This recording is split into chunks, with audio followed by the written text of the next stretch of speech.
ভাইয়া ঘরে যা স্বপ্ন আছে সেই বলে তার মনের বুঝছে না, বুঝছো ভাইয়া?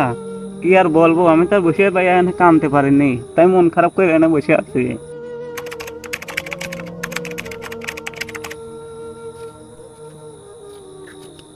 এই আলেপ ভাই, হ্যাঁ ভাইয়া। এনে মন খারাপ করে বসে লইছ ওকে? ভাইয়া কি আর বলবো, তোদের মার মতো তো আর আমার মা না রে ভাইয়া।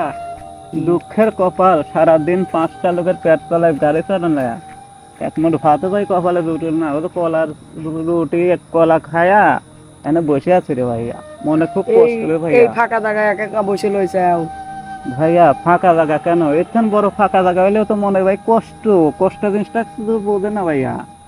তা ঠিক এই অন্তরের কথা কেউ কি ভাই বোঝে? কেউ বোঝে না না আসলে ভাই। ভাইয়া। ঘরে যা স্বপ্ন আছে সেই বোঝে তার মনের বুঝছে না, বুঝছো ভাইয়া? কি আর বলবো, আমি তো আর বসে ভাইয়া এনে কামতে পারিনি, তাই মন খারাপ করে এনে বসে আছি।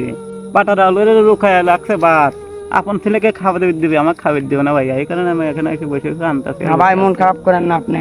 ভাইয়া মন খারাপের দেখছো কি? আমার জায়গায় তুমি হলে ঠিকই তোমার মন খারাপ আসতো ভাইয়া, বুঝছো?